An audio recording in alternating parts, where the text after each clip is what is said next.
Good morning students. अज CBD का next lecture जिहदे असी डिस्कस करांगे बॉडी बारे।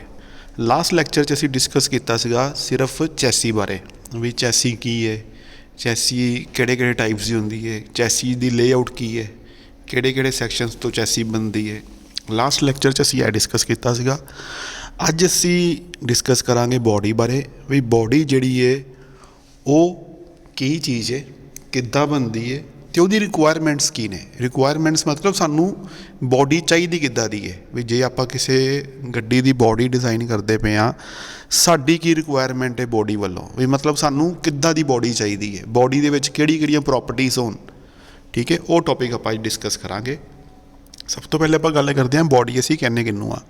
तुसी पढ़ चुके हो पहले लैक्चर च ही भी बॉडी असी किनू कहने आ। फिर दोबारा एक बार रिवाइज करते हैं, थोड़ा डीप पढ़ते हैं, थोड़ा डिटेल्स पढ़ते हैं। की कहते हो, body of an automobile is that part where the passengers can sit in और where the cargo can be placed. कहते बॉडी किसी ऑटोमोबाइल का वो पार्ट है जिथे पैसेंजर्स जिहड़े ने, सवारियां जिहड़ियां ने वो बैठदियां ने, या असी जिथे समान रखते हैं। कार्गो का मतलब होंदा समान, प्लेसड मतलब रखा जाना। जे आप ट्रक की गल करते पे हाँ, ट्रक दे विच आपां जिहड़ी जगह ते समान रखते पे हाँ वो बॉडी है। जे असी बस की गल करते पे हाँ, बस दे विच जिथे सवारियां बैठदियां वो बॉडी है। कार की गल करते पे हाँ, कार की डिक्की जिहड़ी है वो भी बॉडी का एक पार्ट है, क्योंकि आप उत्थे समान रखते हैं। तो जिहड़ियां कार दीयां सीटां ने जिथे असी बैठते हैं वो भी बॉडी का एक पार्ट है, क्योंकि असी उत्थे बैठते हैं। तो बॉडी की डेफिनेशन ही यही है भी जिथे आप समान रखते पे हाँ ऑटोमोबाइल दे विच, जां जिथे पैसेंजर्स बैठते पे ने, उन्होंने असी बॉडी का नाम दे दिता। The purpose of body is to protect passenger and cargo from various climatic conditions, accidental impact and driving impact. हुण गल वो करते हैं भी परपज़ की है बॉडी का, भी जिहड़ी आपां बॉडी लगाई उस बॉडी का काम की है। परपज़ की है इज़ टू प्रोटैक्ट पैसेंजर्स, जिहड़े पैसेंजर्स अंदर बैठे ने, जिहड़ियां सवारियां अंदर बैठियां ने, उन्होंने प्रोटैक्ट करना, या अंदर जिहड़ा आपां समान रखिया उस समान नूं प्रोटैक्ट करना। जिहड़ियां सवारियां ऑटोमोबाइल च बैठियां ने उन्होंने ते जिहड़ा समान असी अपने वहीकल च रखिया उस समान नूं प्रोटैक्ट करके रखना, बचा के रखना। हुण बचाना किहदे तो? Climatic conditions. क्लाइमैटिक कंडीशनस मतलब मौसम तो। मान लो मीह पैंदा पिया, बर्फ़ पैंदी पई है, हनेरी चलती पई है, धुप्प निकली हुई है, इन्हां सारियां चीज़ां तो बचा के रखना पैसेंजर्स नूं ते कार्गो नूं। दूजा एक्सीडेंटल इंपैक्ट। एक्सीडेंटल इंपैक्ट का मतलब की है, जो कोई भी एक्सीडेंट होंदा है, कोई भी जो एक्सीडेंट होंदा है, जे बॉडी ना होवे, तुसीं मान लो बॉडी ना होवे, उद्दां ही आपां समान टकाया होवे, एकदम एक्सीडेंट हो जाए, कोई समान किते डिग पवे, कोई किते डिग पवे, कोई किते डिग पवे। ऐदां ही आपां जे गल करते हैं पैसेंजर्स की, बस सीगी जाती पई सी, खाली सीटां लगियां सीगियां, साइड ते बॉडी सीगी नहीं, एक्सीडेंट होया, कोई सवारी किते डिग पई, कोई किते डिग पई, कोई किते डिग पई। ठीक है, बॉडी सानू की करती है, एक्सीडेंटल इंपैक्ट तो भी बचाती है। एक्सीडेंट जो होंदा है उदों जिहड़ा झटका पैदा होंदा है, उस झटके तो भी बचाने दे लई साडी मदद करती है बॉडी, जिहड़ी बॉडी है। नाल उन्होंने की कहता ड्राइविंग इंपैक्ट। ड्राइविंग इंपैक्ट का मतलब की है भी ड्राइविंग करते वेले जिहड़े इंपैक्ट पैदा होंदे पे ने उन्हां तो भी बचाना। ड्राइविंग इंपैक्ट का मतलब की है, एकदम मान लो गड्डी आपां 10-20 की स्पीड ते सी, एकदम गड्डी 100 की स्पीड ते कर दी है, एकदम की होना जो एकदम गड्डी तेज़ होनी है, मतलब सारी दी सारी फोर्स साडी बॉडी ते पैनी है, साडी बॉडी ने पिछे नूं जाण दी कोशिश करनी है जो एकदम गड्डी तेज़ होनी है। तो उदों बॉडी ने की करना, साडी बॉडी नूं बचाना है। एकदम ब्रेक मारती आपां, बॉडी साडी अगे नूं आउण दी कोशिश करती पई है। साडी जिहड़ी बॉडी है अपनी शरीर की बॉडी की गल करता पिया, ऑटोमोबाइल बॉडी की गल नहीं करता पिया। मतलब परसन ने की करना, अगे आउण दी कोशिश करनी है। वो जो एकदम अगे आउण दी कोशिश करनी है उदों भी आपां की करना, किसी ना किसी चीज़ नूं फड़ लैना, बॉडी की किसी चीज़ नूं फड़ लैना, ऑटोमोबाइल बॉडी की किसी चीज़ नूं फड़ लैना, मतलब आपां अगे डिगांगे नहीं। ठीक है, बस दे विच आपां मान लो खड़े आ, एकदम बस की ब्रेक वज गई, असीं किसी ना किसी चीज़ नूं पकड़ लवांगे तो आपां डिगांगे नहीं। यही जे बॉडी ना होंदी ऑटोमोबाइल की तो फिर आपां डिग पैना सीगा। सो जिहड़ी बॉडी है वो प्रोटैक्ट करती है पैसेंजर्स नूं भी ते कार्गो नूं भी जिहड़े अंदर पैसेंजर्स बैठे ने उन्हां नूं भी ते अंदर जिहड़ा समान पिया उस समान नूं भी प्रोटैक्ट करना किहदे तो है? पहले नंबर ते क्लाइमैटिक कंडीशनस, मौसम तो। दूजे नंबर ते एक्सीडेंटल इंपैक्ट, जे एक्सीडेंट होया किसी चीज़ का ਉਹਦੇ ਨਾਲ ਜਿਹੜਾ ਇੰਪੈਕਟ पैदा होया ਉਹਦੇ ਨਾਲ ਜਿਹੜਾ खतरा पैदा होया ਉਹਦੇ ਨਾਲ ਜਿਹੜਾ झटका लगा ਉਹਦੇ ਤੋਂ बचाना। And driving impact, driving impact का मतलब की है ड्राइव करते करते ड्राइवर के कारण ड्राइवर ने एकदम गड्डी की स्पीड हाई करती एकदम लो करती उस दे कारण जे कोई इंपैक्ट पैदा होया है तो उस इंपैक्ट तो भी बचाना बॉडी का काम है। The design of a body can differ according to requirement, कहते जो बॉडी का डिज़ाइन है ना वो अलग अलग हो सकता है अकॉर्डिंग टू रिक्वायरमेंट। ठीक है, जे आप हुण गल करते हैं बस की बॉडी की, बस की बॉडी का डिज़ाइन अलग है क्योंकि अंदर सवारियां बैठनियां, ऐदा ही ट्रक की बॉडी का डिज़ाइन अलग है क्योंकि अंदर आप समान रखना है। ठीक है, कोई कार है ਉਹਦੀ बॉडी हुण आप गल करते हैं 2 सीटर कार है, 2 सीटर कार की बॉडी का डिज़ाइन अलग है। जे आप फोर्स अपना i10 गड्डी की गल करते हैं ਉਹਦਾ डिज़ाइन अलग है बॉडी का, आप इनोवा की गल करते हैं ਉਹਦਾ डिज़ाइन बिल्कुल अलग है। ठीक है, स्कॉर्पियो की गल करते हैं ਉਹਦਾ डिज़ाइन होर तरह का, वैगनार की गल कर लें वैगनार होर तरह का डिज़ाइन है। ऐदा अकॉर्डिंग टू रिक्वायरमेंट जिद्दां दी सानू लोड़ है ना असी उस तरह की बॉडी बना लेनी है। हूँ रेसिंग कार्स की गल करते हैं आप, रेसिंग कार्स सानू स्पीड चाहिए है, स्पीड किद्दां अचीव होंदी है एरोडायनेमिक बॉडी करके, एरोडायनेमिक बॉडी होने करके ही स्पीड नूं असी अचीव कर सकते हैं, इस करके आप उत्थे डिज़ाइन चेंज करता। हर एक बॉडी का डिज़ाइन उहदी नीड के मुताबिक चेंज किया जाता है। सो यह सीगा ऑटोमोबाइल बॉडी बारे। नैक्सट स्लाइड दे विच असीं ऑटोमोबाइल बॉडी बारे पढ़ते हैं। Accordingly different names are given to various designs, इस करके असीं की कीता अलग अलग बॉडियां नूं अलग अलग नाम दे दिते। वो टॉपिक असीं अगे स्टडी करांगे जिहदे च असीं पढ़ांगे हैचबैक किन्नू कहने आ, स्टेशन वैगन किन्नू कहने आ, लीमोजीन किन्नू कहने आ, SUV किन्नू कहने आ, वो असीं अगे डिटेल दे विच पढ़ांगे नैक्सट लैक्चर दे विच। इन्हां ने की किया भी अकॉर्डिंग टू डिफरेंट डिज़ाइन आप बॉडी का अलग अलग नाम रख दें। For example a car body is constructed according to the requirement of passengers whereas truck body is manufactured according to the requirement of cargo placement and driver. जे आप किसी कार की बॉडी को डिज़ाइन करते पे ना तो साडे मन दे विच सब तो पहले की होना आप पैसेंजर्स को बिठाना कार दे विच। असीं यह नहीं देखना भी आप कार की डिक्की वड्डी कर दईए क्योंकि ये ज़्यादा समान आ जाएगा, क्यों ना कार जी डिज़ाइन की जा रही है वो पैसेंजर्स वास्ते की जा रही है।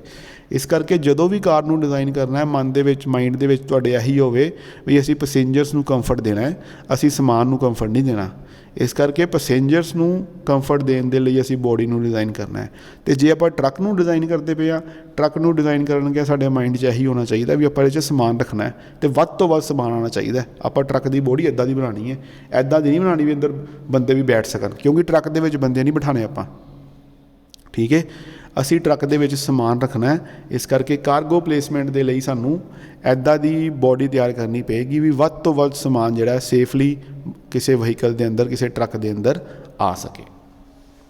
Also height of the body is decided according to the stability and space requirement of the vehicle and its purpose. तो कहते जी बॉडी की हाइट है वो भी किहदे अकॉर्डिंग आप डिसाइड करते हैं, स्टेबिलिटी दे ते स्पेस रिक्वायरमेंट दे भी सानू जगह कितनी चाहिए है। हुण ट्रक है, ट्रक नूं असीं कितना उच्चा कर सकते हैं, यही जो नॉर्मल ट्रक की हाइट आती है इन्ना ही उच्चा कर सकते हैं, इस तो ज़्यादा उच्चा तो कर ही नहीं सकते। नॉर्मल तुसीं ला लो यही 15 फुट उच्चा ट्रक होंदा होएगा, इस तो ज़्यादा हाइट उत्ते करांगे अपनी रोड के उत्ते तुसीं देखदे हो तारां लगियां ने या होर अपने पिंडां दे मोहरे गेट बने ने। ठीक है, उन्होंने फिर एंट्री नहीं कर पाना, तारां कभी तारां च फसणगे, कभी किसी की बिल्डिंग च फसे होणगे, कभी किसी गेट ते फसे होणगे। इस करके जदों भी हाइट नूं आपां डिसाइड करना है ना वो असी रिक्वायरमेंट के अकॉर्डिंग डिसाइड करना है, जां स्टेबिलिटी के अराउंड असी डिसाइड करना है। स्टेबिलिटी के अराउंड असी किद्दां डिसाइड करांगे वो असी नैक्सट स्टडी करांगे, अगे स्टडी करांगे wait distribution and vehicle stability, उहदे च असी पढ़ांगे। सो जिहड़ी हाइट है बॉडी की उन्होंने डिसाइड करने के लिए स्टेबिलिटी तो स्पेस रिक्वायरमेंट आएगा, तो फॉर इट्स परपस वह परपस की है, काम की है बॉडी का, वो अकॉर्डिंग हाइट जी है वो डिसाइड होएगी। एवें नहीं असी किसी वहीकल बनाते उच्चा करी जाना भी ज़्यादा समान आ जाएगा, ज़्यादा समान आ जाएगा, ऐदा नहीं करना। जिन्ना समान जिन्ना असी उन्होंने उच्चा कर देवांगे ना उन्ना समान ज़्यादा आएगा, उन्ना समान ज़्यादा आने के नाल की होएगा उन्नी सेंटर ऑफ ग्रैविटी उपर जाएगी। जिन्नी बॉडी की सेंटर ऑफ ग्रैविटी उपर जाती जाएगी वो पलटन का खतरा उन्ना वधदा जाएगा, जिन्नी सेंटर ऑफ ग्रैविटी डाउन रहेगी उन्ना पलटन का खतरा घटेगा। एक चीज़ नूं माइंड च रख लो भी सेंटर ऑफ ग्रैविटी नूं आपां नीचे लैके आना है, ਉੱਪਰ ਨਹੀਂ ਲੈ ਕੇ ਜਾਣਾ। ਜੇ ਅਸੀਂ ਉੱਪਰ ਲੈ ਕੇ ਜਾਵਾਂਗੇ ਤਾਂ ਬੋਡੀ ਪਲਟੇਗੀ, ਜੇ ਨੀਚੇ ਰੱਖਾਂਗੇ ਤਾਂ ਬੋਡੀ ਨਹੀਂ ਪਲਟੇਗੀ। ਇੱਕ ਸਿੰਪਲ ਜੀ ਗੱਲ ਦੇ ਦੇਣਾ ਤੁਹਾਨੂੰ, ਐਗਜ਼ਾਮਪਲ ਦੇ ਦੇਣਾ। ਫੋਰ ਐਗਜ਼ਾਮਪਲ ਇੱਕ ਸਾਈਕਲ ਹੈ, ਉਹ ਸਾਈਕਲ ਸਟੈਂਡ 'ਤੇ ਲੱਗਾ ਹੋਇਆ ਹੈ। ਆਮ ਸਾਈਕਲ ਜਿਹੜਾ ਆਪਣਾ ਅਸੀਂ ਦੇਖਦੇ ਹਾਂ ਟਰਡੀਸ਼ਨਲ ਸਾਈਕਲ, ਉਹਨੂੰ ਅਸੀਂ ਸਟੈਂਡ 'ਤੇ ਲਗਾਇਆ, ਠੀਕ ਹੈ। ਉਹ ਸਾਈਕਲ ਨੂੰ ਅਸੀਂ ਥੋੜ੍ਹਾ ਜਿਹਾ ਧੱਕਾ ਮਾਰਦੇ ਹਾਂ, ਉਹ ਸਾਈਕਲ ਡਿੱਗ ਪੈਂਦਾ, ਠੀਕ ਹੈ ਜੀ।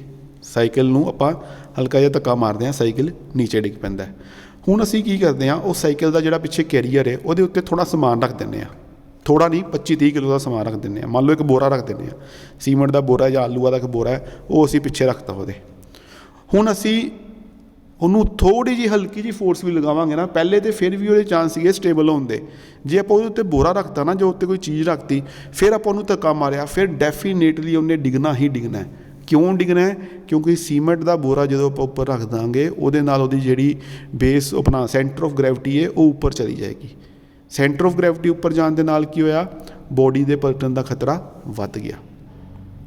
ਸੋ ਇਸ ਕਰਕੇ ਅਸੀਂ ਕੋਸ਼ਿਸ਼ ਕੀ ਕਰਨੀ ਹੈ ਵੀ ਅਸੀਂ ਬੋਡੀ ਨੂੰ ਜਿੰਨਾ ਸੈਂਟਰ ਆਫ ਗ੍ਰੈਵਿਟੀ ਨੂੰ ਬੋਡੀ ਦੇ ਵਿੱਚ ਜਿੰਨਾ ਨੀਚੇ ਰੱਖ ਸਕੀਏ ਓਨਾ ਸਾਡੇ ਲਈ ਬੈਟਰ ਰਹੇਗਾ। ਇਸ ਕਰਕੇ ਜਿਹੜੀ ਹਾਈਟ ਡਿਸਾਈਡ ਕਰਨੀ ਹੈ ਅਸੀਂ, ਉਹ ਅਕੋਰਡਿੰਗ ਟੂ ਸਟੇਬਿਲਿਟੀ ਕਰਨੀ ਹੈ। ਨੈਕਸਟ ਕੀ ਕਹਿੰਦੇ ਨੇ ਜੀ, material used for earlier bodies was wood. ਕਹਿੰਦੇ ਪਹਿਲੇ ਟਾਈਮ 'ਤੇ ਜਦੋਂ ਬੋਡੀ ਬਣਾਈ ਜਾਂਦੀ ਸੀਗੀ ਵਹੀਕਲ ਦੀ, ਉਦੋਂ ਉਹਦੇ ਵਾਸਤੇ ਜਿਹੜਾ ਮਟੀਰੀਅਲ ਯੂਜ਼ ਕੀਤਾ ਜਾਂਦਾ ਸੀਗਾ ਉਹ ਸੀਗਾ ਵੁੱਡ, ਲੱਕੜ ਦੀ ਬੋਡੀ ਬਣਾਈ ਜਾਂਦੀ ਸੀਗੀ। ਤੁਸੀਂ ਟਰੱਕ ਵੀ ਦੇਖੇ ਹੋਣਗੇ, ਕਈ ਟਰੱਕ ਇੱਦਾਂ ਦੇ ਆਉਂਦੇ ਸੀਗੇ ਜਿਨ੍ਹਾਂ 'ਚ ਲੱਕੜ ਦੀਆਂ ਬੋਡੀ ਲੱਗੀ ਹੁੰਦੀ ਸੀਗੀ, ਠੀਕ ਹੈ। ਹੁਣ ਤਾਂ ਚਲੋ ਸਟੀਲ ਦੀ ਬੋਡੀ ਵਾਲੇ ਵੀ ਆਉਣੇ ਸਟਾਰਟ ਹੋ ਗਏ ਨੇ, ਪਹਿਲੇ ਲੱਕੜ ਦੀ ਬੋਡੀ ਵਾਲੇ ਟਰੱਕ ਵੀ ਆਉਂਦੇ ਸੀਗੇ। The wooden framework was mainly use to make the skeleton of the body. ਜਿਹੜਾ ਵੁਡਨ ਫਰੇਮਵਰਕ ਸੀਗਾ ਉਹ ਕੀ ਕੀਤਾ ਜਾਂਦਾ ਸੀਗਾ, ਸਕੈਲਟਨ ਤਿਆਰ ਕਰਨ ਦੇ ਲਈ ਕੀਤਾ ਜਾਂਦਾ ਸੀਗਾ। ਸਕੈਲਟਨਸ ਮੀਨ ਢਾਂਚਾ, ਇੱਕ ਤਰ੍ਹਾਂ ਢਾਂਚਾ ਤਿਆਰ ਕਰਨ ਦੇ ਲਈ ਅਸੀਂ ਕੀ ਕਰਦੇ ਸੀਗੇ, ਬੋਡੀ ਦਾ ਫਰੇਮਵਰਕ ਬਣਾਉਂਦੇ ਸੀਗੇ, ਫਰੇਮ ਬਣਾਉਂਦੇ ਸੀਗੇ ਢਾਂਚੇ ਦੇ ਨਾਲ, ਲੱਕੜਾਂ ਦੇ ਨਾਲ। ਬਟ ਇਨ ਮਾਡਰਨ ਇਰਾ, ਅੱਜ ਕੱਲ੍ਹ ਦੀ ਆਪਾਂ ਜੇ ਗੱਲ ਕਰਦੇ ਹਾਂ, sheet metal is use to construct the body. ਅੱਜ ਕੱਲ੍ਹ ਜੇ ਆਪਾਂ ਗੱਲ ਕਰਦੇ ਹਾਂ ਤਾਂ ਸਟੀਲ ਦੀਆਂ ਸ਼ੀਟਾਂ, ਲੋਹੇ ਦੀਆਂ ਸ਼ੀਟਾਂ, ਇੱਦਾਂ ਐਲੂਮੀਨੀਅਮ ਦੀਆਂ ਸ਼ੀਟਾਂ, ਇੱਦਾਂ ਦੀਆਂ ਸ਼ੀਟਾਂ ਨੂੰ ਅਸੀਂ ਯੂਜ਼ ਕਰਨਾ ਸਟਾਰਟ ਕਰਤਾ ਹੈ ਬੋਡੀ ਬਣਾਉਣ ਦੇ ਲਈ। The main advantage of using sheet metal is that it can be shaped in any form. ਜਿਹੜਾ ਸਾਨੂੰ ਮੇਨ ਐਡਵਾਂਟੇਜ ਹੋਇਆ ਸ਼ੀਟ ਮੈਟਲ ਯੂਜ਼ ਕਰਨ ਦਾ ਬੋਡੀ ਬਣਾਉਣ ਦੇ ਵਿੱਚ, ਉਹ ਇਹ ਸੀਗਾ ਵੀ ਅਸੀਂ ਸ਼ੀਟ ਮੈਟਲ ਨੂੰ ਨਾ ਜਿਹੜੀ ਮਰਜ਼ੀ ਸ਼ੇਪ ਦੇ ਸਕਦੇ ਸੀਗੇ। ਲੱਕੜ ਦੇ ਵਿੱਚ ਰਿਸਟ੍ਰਿਕਸ਼ਨ ਸੀਗੀ ਵੀ ਲੱਕੜ ਨੂੰ ਅਸੀਂ ਜਿਹੜੀ ਮਰਜ਼ੀ ਸ਼ੇਪ ਦੇ ਵਿੱਚ ਨਹੀਂ ਮੋੜ ਸਕਦੇ, ਕਿਉਂਕਿ ਵੁਡਨ ਇੱਕ ਇੱਦਾਂ ਦੀ ਚੀਜ਼ ਹੈ ਜਿਹਨੂੰ ਮੋਲਡ ਕਰਨ ਦੇ ਲਈ ਸਾਨੂੰ ਥੋੜ੍ਹਾ ਐਫਰਟ ਕਰਨਾ ਪੈਂਦਾ, ਜਲਦੀ ਕਿਤੇ ਉਹ ਆਪਣੀ ਸ਼ੇਪ ਨੂੰ ਚੇਂਜ ਨਹੀਂ ਕਰਦੀ। ਇਸ ਕਰਕੇ ਹੁਣ ਆਪਾਂ ਜਿਹੜੇ ਸ਼ੀਟ ਮੈਟਲ ਯੂਜ਼ ਕਰਦੇ ਪਏ ਹਾਂ, ਸ਼ੀਟ ਮੈਟਲ 'ਚ ਅਸੀਂ ਬੋਡੀ ਨੂੰ ਜਿੱਦਾਂ ਮਰਜ਼ੀ ਮੋਲਡ ਕਰ ਦਈਏ, ਜਿੱਥੋਂ ਮਰਜ਼ੀ ਬੈਂਟ ਦੇ ਦਈਏ, ਜਿੱਥੋਂ ਮਰਜ਼ੀ ਉੱਪਰ ਚੱਕ ਦਈਏ। ਇਸ ਕਰਕੇ ਸ਼ੀਟ ਮੈਟਲ ਯੂਜ਼ ਕਰਨ ਦਾ ਸਾਨੂੰ ਇਹ ਬੈਨੀਫਿਟ ਹੋ ਗਿਆ। Now it is the main objective is to make such a body which produce minimum air resistance while running. ਅੱਜ ਕੱਲ੍ਹ ਜਦੋਂ ਬੋਡੀ ਡਿਜ਼ਾਈਨ ਕੀਤੀ ਜਾਂਦੀ ਹੈ ਅਤੇ ਆਪਣੇ ਮਾਈਂਡ ਦੇ ਵਿੱਚ ਇੱਕ ਓਬਜੈਕਟਿਵ ਰੱਖਿਆ ਜਾਂਦਾ, ਇੱਕ ਮੇਨ ਓਬਜੈਕਟਿਵ ਰੱਖਿਆ ਜਾਂਦਾ, ਮੇਨ ਏਮ ਰੱਖਿਆ ਜਾਂਦਾ ਹੈ ਵੀ ਅਸੀਂ ਇੱਕ ਇੱਦਾਂ ਦੀ ਬੋਡੀ ਡਿਜ਼ਾਈਨ ਕਰਨੀ ਹੈ ਜਿਹੜੀ ਘੱਟ ਤੋਂ ਘੱਟ ਏਅਰ ਰੈਜ਼ਿਸਟੈਂਸ ਸਾਨੂੰ ਦੇਵੇ। ਏਅਰ ਰੈਜ਼ਿਸਟੈਂਸ ਮਤਲਬ ਕੀ ਹੁੰਦਾ ਹੈ, ਇਹ ਵੀ ਤੁਸੀਂ ਨੈਕਸਟ ਅੱਗੇ ਗੀਅਰ ਬਾਕਸ ਚੈਪਟਰ ਦੇ ਵਿੱਚ ਪੜ੍ਹੋਗੇ, ਵੇਰੀਅਸ ਟਾਈਪਸ ਆਫ ਰੈਜ਼ਿਸਟੈਂਸ। ਮਤਲਬ ਏਅਰ ਜਿਹੜੀ ਹੈ ਨਾ ਉਹ ਬੋਡੀ ਨੂੰ ਅੱਗੇ ਮੂਵ ਕਰਨ ਤੋਂ ਰੋਕਦੀ ਹੈ। ਕੋਈ ਵੀ ਬੋਡੀ ਹੈ ਜੇ ਉਹ ਅੱਗੇ ਮੂਵ ਕਰਦੀ, ਮੰਨ ਲਓ ਅਸੀਂ ਤੁਰਦੇ ਪਏ ਹਾਂ, ਅਸੀਂ ਰੋਡ 'ਤੇ ਤੁਰਦੇ ਪਏ ਹਾਂ, ਬੜੀ ਤੇਜ਼ ਹਵਾ ਚੱਲਦੀ ਪਈ ਹੈ, ਉਸ ਏਅਰ ਨੇ ਕੀ ਕਰਨਾ ਹੈ, ਸਾਨੂੰ ਅੱਗੇ ਜਾਣ ਤੋਂ ਰੋਕਣਾ ਹੈ। ਜਾਂ ਆਪਾਂ ਸਾਈਕਲ ਚਲਾਉਂਦੇ ਪਏ ਹਾਂ, ਬੜੀ ਤੇਜ਼ ਏਅਰ ਚੱਲਦੀ ਪਈ ਹੈ, ਸਾਡਾ ਜ਼ੋਰ ਜ਼ਿਆਦਾ ਲੱਗੇਗਾ ਸਾਈਕਲ ਚਲਾਉਣ ਦੇ ਵਿੱਚ। ਸੋ ਉਹ ਕੀ ਕਹਿਣਾ ਚਾਹੁੰਦੇ ਨੇ, ਅਸੀਂ ਐਡਾ ਦੀ ਬੋਡੀ ਤਿਆਰ ਕਰੀਏ ਜਿਹੜੀ ਏਅਰ ਰੈਜ਼ਿਸਟੈਂਸ ਨੂੰ ਘਟਾਵੇ। ਫੋਰ ਐਗਜ਼ਾਮਪਲ ਜੇ ਆਪਾਂ ਮਰਸੀਡੀਜ਼ ਦੇਖਦੇ ਹਾਂ, ਆਡੀ ਦੇਖਦੇ ਹਾਂ, ਜਾਂ ਹੋਰ ਕੋਈ ਪੋਰਸ਼ ਗੱਡੀ ਦੇਖ ਲੈਂਦੇ ਹਾਂ, ਉਹਨਾਂ ਦੇ ਵਿੱਚ ਉਹਨਾਂ ਨੇ ਬੋਡੀ ਇੱਦਾਂ ਡਿਜ਼ਾਈਨ ਕੀਤੀ ਹੁੰਦੀ ਹੈ ਵੀ ਏਅਰ ਜਿਹੜੀ ਨਾ ਉਹਦੇ 'ਤੇ ਇਫੈਕਟ ਨਹੀਂ ਪਾਉਂਦੀ ਜ਼ਿਆਦਾ। ਜਿੰਨੀ ਮਰਜ਼ੀ ਏਅਰ ਚੱਲਦੀ ਹੋਏ ਉਹ ਬੋਡੀਜ਼ ਜਿਹੜੀਆਂ ਨੇ ਉਹ ਈਜ਼ਲੀ ਉਹਦੇ 'ਚੋਂ ਪਾਸ ਕਰ ਜਾਂਦੀ ਹੈ। ਇਹਨੂੰ ਅਸੀਂ ਕਹਿੰਦੇ ਹਾਂ ਬੋਡੀ ਸਟਰੀਮਲਾਈਨਿੰਗ, ਸਟਰੀਮਲਾਈਨ ਬੋਡੀ ਕਹਿੰਦੇ ਹਾਂ ਇਹਨੂੰ ਅਸੀਂ। ਅਤੇ ਹੁਣ ਜੇ ਆਪਾਂ ਵੈਗਨਾਰ ਦੀ ਗੱਲ ਕਰਦੇ ਹਾਂ, ਵੈਗਨਾਰ ਦੇ ਵਿੱਚ ਬੋਡੀ ਦੀ ਸ਼ੇਪ ਇੱਦਾਂ ਦੀ ਹੈ ਵੀ ਉਹ ਸਟਰੇਟ ਹੈ, ਫਰੰਟ ਸਾਈਡ ਤੋਂ ਜੇ ਦੇਖਿਆ ਜਾਏ ਇੱਕ ਤਰ੍ਹਾਂ ਸਟਰੇਟ ਹੈ। ਉਹ ਗੱਡੀ ਕੀ ਕਰੇਗੀ, ਏਅਰ ਰੈਜ਼ਿਸਟੈਂਸ ਉਹਦੇ 'ਚ ਜ਼ਿਆਦਾ ਹੋਏਗੀ। ਜੇ ਏਅਰ ਚੱਲਦੀ ਹੋਏਗੀ ਨਾ, ਉਸ ਗੱਡੀ ਨੂੰ ਅੱਗੇ ਮੂਵ ਕਰਨ ਦੇ ਵਿੱਚ ਪ੍ਰੋਬਲਮ ਆਊਗੀ। ਰੀਜ਼ਨ ਕੀ ਹੈ, ਉਹਦੀ ਬੋਡੀ ਜਿਹੜੀ ਹੈ ਉਹ ਸਟਰੀਮਲਾਈਨ ਨਹੀਂ ਹੈ। ਠੀਕ ਹੈ, ਬੋਡੀ ਜਿਹੜੀ ਹੋਣੀ ਚਾਹੀਦੀ ਹੈ ਉਹ ਸਟਰੀਮਲਾਈਨ ਹੋਣੀ ਚਾਹੀਦੀ ਹੈ, ਐਰੋਡਾਇਨਮਿਕ ਹੋਣੀ ਚਾਹੀਦੀ ਹੈ। ਮਤਲਬ ਜਿੱਦਾਂ ਤੁਸੀਂ ਐਰੋਪਲੇਨ ਦੇਖਦੇ ਹੋ ਨਾ, ਜਹਾਜ਼ ਦੇਖਦੇ ਹੋ, ਜਹਾਜ਼ ਦੇ ਜਿਹੜੇ ਪਰ ਨੇ ਨਾ ਉਹ ਬਿਲਕੁਲ ਸਟਰੀਮਲਾਈਨ ਨੇ, ਜਾਂ ਜਹਾਜ਼ ਦੀ ਆਪਾਂ ਜੇ ਅੱਗੋਂ ਸ਼ੇਪ ਦੇਖਦੇ ਹਾਂ ਉਹ ਸਟਰੀਮਲਾਈਨਡ ਹੈ। इस करके की चाहिए भी जी वहीकल की बॉडी है ना वो पूरी तरह स्ट्रीमलाइंड होवे। जिन्नी वो ज़्यादा स्ट्रीमलाइंड होएगी उन्नी एयर रजिस्टेंस जी है वो घट होएगी। एयर रजिस्टेंस घट होएगी साडे वहीकल की एफिशिएंसी ज़्यादा होएगी। These types of bodies are called streamlined bodies. वो बॉडीज़ जिन्हां दे विच एयर रजिस्टेंस घट होवे, शेप एरोडायनेमिक होवे, उस बॉडी नूं असीं कहने आ स्ट्रीमलाइंड बॉडीज़। उस बॉडी नूं असीं कहांगे स्ट्रीमलाइंड बॉडीज़। सो यह सीगा तुहाडा टॉपिक बॉडी का भी बॉडी की चीज़ है, बॉडी किद्दां बनती है, अजकल बॉडी किद्दां बनती पई है, पहले बॉडी की करती किद्दां बनती सीगी, बॉडी का काम की है, फायदा की है सानू, तो बॉडी असीं क्यों यूज़ करते हैं। हुण अगे आपां गल करते हैं requirement of a body. An automobile body should meet following requirement. भी जी ऑटोमोबाइल बॉडी है उहदी रिक्वायरमेंट की है, उहदी नीड की है, मतलब सानू किद्दां दी बॉडी चाहिए है। ठीक है, कुछ टॉपिक्स ने कुछ पॉइंट्स ने जिहड़े माइंड दे विच आपां ध्यान रखने ने। जदों भी कल नूं तुसीं ऑटोमोबाइल इंजीनियरिंग करदे पे हो, कल नूं कोई ना कोई स्टूडेंट कंपनीज़ दे विच जाके प्लेस होणगे, कंपनीज़ जदों तुसीं जॉब करोगे, मान लो तुहानूं बॉडी डिज़ाइन करनी पै जांदी किसी वहीकल की, तो बॉडी डिज़ाइन करन वेले तुसीं अपने माइंड च की गल्लां रखणियां ने। तुहानूं पता होना चाहिए भी बॉडी आपां जदों डिज़ाइन करनी है तो तुहाडे माइंड दे विच किहड़ियां गल्लां होण। ठीक है, उस चीज़ नूं आपां स्टडी करना अज रिक्वायरमेंट ऑफ बॉडी दे विच। मतलब साडी बॉडी तो की डिमांड है, सानू बॉडी किद्दां दी चाहिदी है। ठीक है, नंबर 1 जिहड़ा पॉइंट आंदा जी वो है जी वेट। भी बॉडी का वेट किन्ना होवे, किद्दां होवे, वेट नूं किद्दां डिसाइड किया जाए। वेट दे विच की कहंदे ने it should be as less as possible. कहंदे जिहड़ा बॉडी का वेट है ना वो जिन्ना घट हो सकता है उन्ना घट होना चाहिए। बॉडी का वेट जिन्ना असी घटा सकीए उन्ना ही सानू साडे लई बैटर है। The lesser is the weight lesser effort is required to propel and higher is the efficiency of the vehicle. कहंदे जिन्ना बॉडी का वेट घट होएगा उन्ना ईजी उन्नू प्रोपैल करना होएगा। प्रोपैल करना मतलब चलाना होएगा। ठीक है, जिन्ना बॉडी का वेट वध जाएगा उन्ना उन्नू प्रोपैल करना मुश्किल होएगा। फॉर एक सिंपल जी एग्जाम्पल लैने आपां, तुसीं घरों कॉलेज आना है, फॉर एग्जाम्पल तुसीं मान लो घरों कॉलेज आना है, पैदल आना है। ठीक है, तुहाडा घर कॉलेज दे लागे वे, तुसीं पैदल कॉलेज आना है, तुसीं खाली हत्थ हो, तुहाडे कोल कोई कुछ नहीं है, ना टिफन है, ना बैग है, ना पैन है, ना कापी है, तुसीं खाली हत्थ आंदे पे हो, तुसीं बड़ी ईजीली अपने घर तो कॉलेज आ जाओगे। यही तुहाडे कोल बैग है, बैग दे विच 2-3 बुक्स भी ने, तुहाडा टिफन भी है, होर ड्राइंग शीट्स वगैरह भी ने, ड्राफ्टर वगैरह भी है, तो तुहानूं जदों कॉलेज आना पेगा तुहाडा जोर जिहड़ा है वो ज़्यादा लगेगा चलण दे विच। क्यों ज़्यादा लगेगा? क्योंकि तुहाडे कोल लोड ज़्यादा है, तुहाडा भार वध गया। ठीक है, वो भार वधन दे नाल की होया तुहानूं मूवमेंट दे विच एफर्ट लगाना पिया। ठीक है, सिमिलरली इत्थे वो गल करते पे ने वेट की, भी जिन्ना बॉडी का वेट असी घट रख सकते हैं उन्ना साडे लई वधिया है। जिन्ना घट वेट होएगा इंजन नूं उन्ना घट जोर लाना पेगा वहीकल नूं अगे चलाउण दे लई। इहदे नाल की होएगा वहीकल की जिहड़ी एफिशिएंसी है वो हाई होएगी, ज़्यादा होएगी। सो जदों भी बॉडी नूं डिज़ाइन करना है वेट नूं जरूर माइंड च रख के ध्यान करना है, वेट जिहड़ा है वो घट होवे। ठीक है, वेट तो बाद आ गया जी बी नंबर ते, दूसरे नंबर ते स्ट्रेंथ। स्ट्रेंथ मतलब की है, तुसीं सोम पढ़ते पे हो, स्ट्रेंथ ऑफ मटीरियल्स पढ़ते पे हो, सो तुहानूं स्ट्रेंथ की चीज़, स्ट्रेंथ की डेफिनेशन दस्सण की लोड़ नहीं होएगी भी स्ट्रेंथ असीं किहनूं कहने आ। ठीक है, स्ट्रेंथ जिहड़ी बॉडी दी है ना, it should be strong enough to withstand various types of load subjected to it.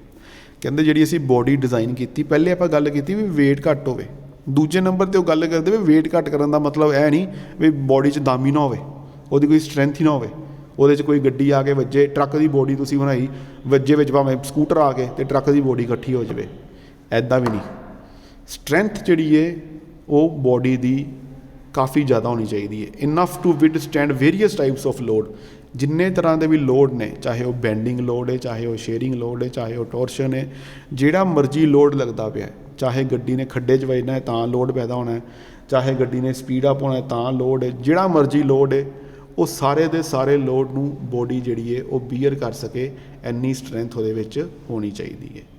The loads can be vehicle weight. हुण लोड किहड़े किहड़े हो सकते हैं? वो वहीकल का वेट हो सकता है, ਅੰਦਰ ਜਿਹੜੇ ਪੈਸੇਂਜਰਸ ਬੈਠੇ ਨੇ ਉਹਨਾਂ ਦਾ ਵੇਟ ਹੋ ਸਕਦਾ ਹੈ, ਅੰਦਰ ਅਸੀਂ ਜਿਹੜਾ ਸਮਾਨ ਰੱਖਿਆ ਉਸ ਚੀਜ਼ ਦਾ ਵੇਟ ਹੋ ਸਕਦਾ ਹੈ।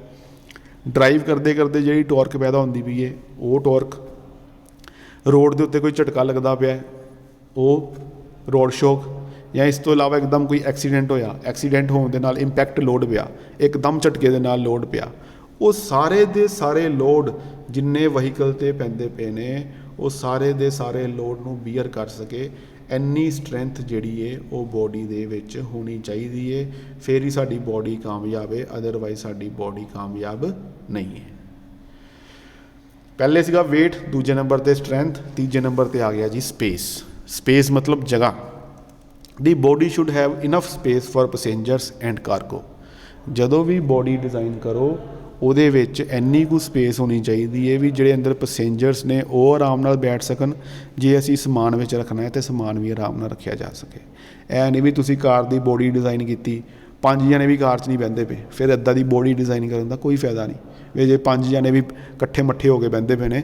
ਇਸ ਕਰਕੇ ਜਦੋਂ ਵੀ ਬੋਡੀ ਡਿਜ਼ਾਈਨ ਕਰਨੀ ਹੈ ਕੋਸ਼ਿਸ਼ ਕੀ ਕਰਨੀ ਹੈ ਵੀ ਜੇ ਆਪਾਂ ਕਾਰ ਦੀ ਬੋਡੀ ਡਿਜ਼ਾਈਨ ਕਰਦੇ ਪਏ ਹਾਂ ਤਾਂ ਪੈਸੇਂਜਰਸ ਖੁੱਲ੍ਹੇ ਡੁੱਲੇ ਬੈਠਣ, ਜੇ ਆਪਾਂ ਟਰੱਕ ਦੀ ਬੋਡੀ ਡਿਜ਼ਾਈਨ ਕਰਦੇ ਪਏ ਹਾਂ ਤਾਂ ਸਮਾਨ ਖੁੱਲ੍ਹਾ ਡੁੱਲਾ ਰੱਖਿਆ ਜਾਵੇ। ਸਪੇਸ ਜਿਹੜੀ ਹੈ, ਜਗ੍ਹਾ ਜਿਹੜੀ ਹੈ ਉਹ ਜ਼ਰੂਰੀ ਹੈ, ਠੀਕ ਹੈ, ਕਿਉਂਕਿ ਡਿਜ਼ਾਈਨ ਆਪਾਂ ਕਰਦੇ ਪਏ ਹਾਂ ਬੋਡੀ ਦੇ ਵਿੱਚ ਅਸੀਂ ਜਾਂ ਪੈਸੇਂਜਰਸ ਬਿਠਾਣੇ ਨੇ ਜਾਂ ਸਮਾਨ ਰੱਖਣਾ ਹੈ। ਪੈਸੇਂਜਰਸ ਤਾਂ ਬੈਠਣਗੇ ਜੇ ਜਗ੍ਹਾ ਹੋਏਗੀ, ਸਮਾਨ ਤਾਂ ਰੱਖਿਆ ਜਾਏਗਾ ਜੇ ਜਗ੍ਹਾ ਹੋਏਗੀ। ਇਸ ਕਰਕੇ ਸਪੇਸ ਜਿਹੜੀ ਹੈ ਇਹ ਵੀ ਇੱਕ ਇੰਪੋਰਟੈਂਟ ਟੌਪਿਕ ਹੈ ਬੋਡੀ ਡਿਜ਼ਾਈਨ ਕਰਨ ਲੱਗਿਆ। ਸਪੇਸ ਤੋਂ ਬਾਅਦ ਚੌਥੇ ਨੰਬਰ 'ਤੇ ਆਉਂਦਾ ਜੀ ਸਟਿਫਨੈਸ। ਸਟਿਫਨੈਸ 'ਚ ਕੀ ਕਹਿੰਦੇ ਨੇ, the body should be such that it can resist the weight of vehicle against sagging and torsional torque. Body ਜਿਹੜੀ ਹੈ ਨਾ ਉਹ ਸਟਿਫ ਵੀ ਹੋਣੀ ਚਾਹੀਦੀ ਹੈ।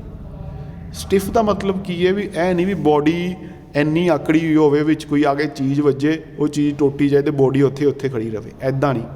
ਬੋਡੀ ਸਟਿਫ ਵੀ ਹੋਣੀ ਚਾਹੀਦੀ ਹੈ, ਬੋਡੀ ਦੇ ਵਿੱਚ ਥੋੜ੍ਹੀ ਸਟਿਫਨੈਸ ਵੀ ਹੋਣੀ ਚਾਹੀਦੀ ਹੈ, ਲਚਕ ਵੀ ਹੋਣੀ ਚਾਹੀਦੀ ਹੈ। ਵੀ ਮੰਨ ਲਓ ਕੋਈ ਪਿੱਛੋਂ ਆ ਕੇ ਗੱਡੀ ਦੇ ਵਿੱਚ ਕੋਈ ਵਹੀਕਲ ਵੱਜਦਾ, ਮੰਨ ਲਓ ਕਾਰ ਜਾਂਦੀ ਪਈ ਹੈ, ਕਾਰ ਦੇ ਵਿੱਚ ਪਿੱਛੋਂ ਆ ਕੇ ਕੋਈ ਟਰੱਕ ਵੱਜਦਾ, ਠੀਕ ਹੈ, ਜਦੋਂ ਟਰੱਕ ਵੱਜੇ ਅਤੇ ਬੋਡੀ ਥੋੜ੍ਹੀ ਜਿਹੀ ਸ਼ਰਿੰਕ ਵੀ ਹੋਵੇ, ਬੋਡੀ ਥੋੜ੍ਹੀ ਜਿਹੀ ਇਕੱਠੀ ਵੀ ਹੋਵੇ, ਸਟਿਫਨੈਸ ਵੀ ਹੋਵੇ। ਐ ਨਹੀਂ ਵੀ ਬੋਡੀ ਉੱਥੇ ਦੀ ਉੱਥੇ ਆਕੜੀ ਰਹੇ ਅਤੇ ਜਦੋਂ ਇੱਕਦਮ ਵਿੱਚੋਂ ਆ ਕੇ ਟਰੱਕ ਵੱਜੇਗਾ ਫਿਰ ਇੰਪੈਕਟ ਇੱਦਾਂ ਦਾ ਪਏਗਾ, ਗੱਡੀ ਜਿਹੜੀ ਹੈ ਉਹ ਆਪਣੀ ਅਨਬੈਲੈਂਸ ਹੋ ਜਾਏਗੀ, ਕੰਟਰੋਲ 'ਚੋਂ ਬਾਹਰ ਹੋ ਜਾਏਗੀ। ਇਸ ਕਰਕੇ ਬੋਡੀ ਦੇ ਵਿੱਚ ਥੋੜ੍ਹੀ ਸਟਿਫਨੈਸ ਹੋਣੀ ਵੀ ਜ਼ਰੂਰੀ ਹੈ। The body should be such that it can resist weight of vehicle against sagging and torsional torque. ਜਿਹੜੀ ਸੈਗਿੰਗ ਹੈ, ਸੈਗਿੰਗ ਅਤੇ ਜਿਹੜੀ ਟੋਰਸ਼ਨਲ ਟੋਰਕਸ ਨੇ ਉਹਨਾਂ ਤੋਂ ਬਚਣ ਦੇ ਲਈ ਵੀ ਬੋਡੀ ਦੇ ਵਿੱਚ ਦਮ ਹੋਣਾ ਚਾਹੀਦਾ। ਸੈਗਿੰਗ ਅਤੇ ਟੋਰਸ਼ਨਲ ਟੋਰਕ, ਸੈਗਿੰਗ ਮਤਲਬ ਹੁੰਦਾ ਕਿਸੇ ਚੀਜ਼ ਨੂੰ ਆਪਾਂ ਜੇ ਉੱਦਾਂ ਵਰਡ ਦਾ ਮਤਲਬ ਦੇਖੀਏ ਨਾ, ਸੈਗਿੰਗ ਦਾ ਮਤਲਬ ਹੁੰਦਾ ਝੁਕਣਾ, ਕਿਸੇ ਚੀਜ਼ ਦਾ ਝੁਕਣਾ, ਠੀਕ ਹੈ, ਵੇਟ ਦੇ ਕਾਰਨ ਕਿਸੇ ਚੀਜ਼ ਦਾ ਝੁਕ ਜਾਣਾ, ਠੀਕ ਹੈ। ਸੈਗਿੰਗ ਅਤੇ ਟੋਰਸ਼ਨਲ ਟੋਰਕ ਜਿਹੜੀ ਹੈ ਉਹ ਤੁਸੀਂ ਸੌਮ ਦੇ ਵਿੱਚ ਜਾਂ ਡਿਜ਼ਾਈਨ ਦੇ ਵਿੱਚ ਪੜ੍ਹੋਗੇ ਵੀ ਟੋਰਸ਼ਨਲ ਜਿਹੜੀ ਹੈ ਉਹਦੇ ਅਗੇਂਸਟ ਵੀ ਬੋਡੀ ਜਿਹੜੀ ਹੈ ਉਹ ਸਟਿਫ ਹੋਣੀ ਚਾਹੀਦੀ ਹੈ, ਠੀਕ ਹੈ। ਬੋਡੀ ਦੀ ਜਿਹੜੀ ਇਹ ਵੀ ਇੱਕ ਪ੍ਰੋਪਰਟੀ ਹੈ ਸਟਿਫਨੈਸ, ਜਿਹਦੇ ਵਿੱਚ ਬੋਡੀ ਨੂੰ ਅਸੀਂ ਥੋੜ੍ਹਾ ਜਿਹਾ ਸਟਿਫ ਰੱਖਣਾ। ਜੇ ਬੋਡੀ ਸਟਿਫ ਨਹੀਂ ਹੋਏਗੀ ਅਤੇ ਸਾਡੀ ਬੋਡੀ ਜਿਹੜੀ ਹੈ ਉਹ ਕਾਮਯਾਬ ਨਹੀਂ ਹੈ। ਸਟਿਫ ਮਤਲਬ ਲਚਕ ਵੀ ਨਹੀਂ ਕਹਿ ਸਕਦੇ, ਸਟਿਫ ਨੂੰ ਅਸੀਂ ਕਹਿ ਸਕਦੇ ਹਾਂ ਵੀ ਮਤਲਬ ਜਿੱਦਾਂ ਸਟਰੈਂਥ ਸੀਗਾ ਨਾ, ਵੀ ਸਟਰੈਂਥ ਸੀਗੀ ਮਜ਼ਬੂਤੀ, ਇੱਦਾਂ ਹੀ ਸਟਿਫਨੈਸ ਦੀ ਆਪਾਂ ਜੇ ਦੇਖਦੇ ਹਾਂ ਨਾ, ਸਟਿਫਨੈਸ ਹੁੰਦੀ ਹੈ ਤੁਸੀਂ ਇਹ ਕਹਿ ਲਓ ਕਠੋਰਤਾ, ਕਿਸੇ ਚੀਜ਼ ਦੀ ਟਫਨੈਸ ਕਹਿ ਲਓ, ਵੀ ਜਿੱਦਾਂ ਅਸੀਂ ਕਿਸੇ ਚੀਜ਼ ਨੂੰ ਟਫ ਬਣਾਉਂਦੇ ਪਏ ਹਾਂ, ਕਠੋਰ ਬਣਾਉਂਦੇ ਪਏ ਹਾਂ, ਪੰਜਾਬੀ ਦੇ ਵਿੱਚ ਆਪਾਂ ਵਰਡ ਯੂਜ਼ ਕਰਦੇ ਹਾਂ ਕਠੋਰ, ਠੀਕ ਹੈ। ਉਹ ਮਤਲਬ ਹੋਏਗਾ ਰਿਜਿਡ ਵਰਡ ਤੁਸੀਂ ਪੜ੍ਹਿਆ ਹੋਏਗਾ, ਰਿਜਿਡ ਵਰਡ ਹੋਏਗਾ। ਰਿਜਿਡ ਜਿਹੜਾ ਵਰਡ ਹੈ ਨਾ ਉਹ ਮਤਲਬ ਇਸ ਚੀਜ਼ ਨੂੰ ਡਿਫਾਈਨ ਕਰਦਾ, ਸਟਿਫਨੈਸ ਨੂੰ। ਬੋਡੀ ਸਾਡੀ ਜਿਹੜੀ ਹੈ ਸਟਿਫ ਹੋਣੀ ਚਾਹੀਦੀ ਹੈ। ਸਟਿਫ ਮਤਲਬ ਜਲਦੀ ਕਿਤੇ ਨਾ ਖਰਾਬ ਹੋਵੇ। ਸਟਿਫਨੈਸ ਤੋਂ ਬਾਅਦ ਆਪਾਂ ਗੱਲ ਕਰਦੇ ਹਾਂ 5th ਪੁਆਇੰਟ ਜਿਹੜਾ ਉਹ ਹੈ ਜੀ ਸਟਰੀਮ ਲਾਈਨਿੰਗ। ਇਹ ਗੱਲ ਆਪਾਂ ਅੱਗੇ ਵੀ ਕਰ ਚੁੱਕੇ ਹਾਂ ਵੀ ਬੋਡੀ ਦੀ ਜਿਹੜੀ ਸ਼ੇਪ ਹੈ ਉਸ ਤਰ੍ਹਾਂ ਦੀ ਹੋਣੀ ਚਾਹੀਦੀ ਹੈ, ਏਅਰ ਰੈਜ਼ਿਸਟੈਂਸ ਜਿਹੜੀ ਹੈ ਉਹ ਮਿਨੀਮਮ ਹੋਵੇ। ਏਅਰ ਰੈਜ਼ਿਸਟੈਂਸ ਮਿਨੀਮਮ ਤਾਂ ਹੀ ਹੋ ਸਕਦੀ ਹੈ ਜੇ ਬੋਡੀ ਐਰੋਡਾਇਨਮਿਕ ਹੋਏਗੀ, ਸਟਰੀਮ ਲਾਈਨ ਹੋਏਗੀ। The shape of the body should be such that minimum air resistance is produced by running. ਜਦੋਂ ਬੋਡੀ ਚੱਲੇ, ਬੋਡੀ ਜਦੋਂ ਮੂਵ ਕਰੇ, ਵਹੀਕਲ ਜਦੋਂ ਮੂਵ ਕਰੇ, ਉਦੋਂ ਘੱਟ ਤੋਂ ਘੱਟ ਏਅਰ ਰੈਜ਼ਿਸਟੈਂਸ ਹੋਵੇ। ਉਹ ਤਾਂ ਹੀ ਪੋਸੀਬਲ ਹੈ ਜੇ ਸਾਡੀ ਬੋਡੀ ਦੀ ਸ਼ੇਪ ਐਰੋਡਾਇਨਮਿਕ ਹੈ। ਉਹਨੂੰ ਅਸੀਂ ਕਹਿੰਦੇ ਹਾਂ stream lining of body. Body ਸਾਡੀ ਜਿਹੜੀ ਹੈ ਉਹ ਸਟਰੀਮ ਲਾਈਨਡ ਹੋਣੀ ਚਾਹੀਦੀ ਹੈ।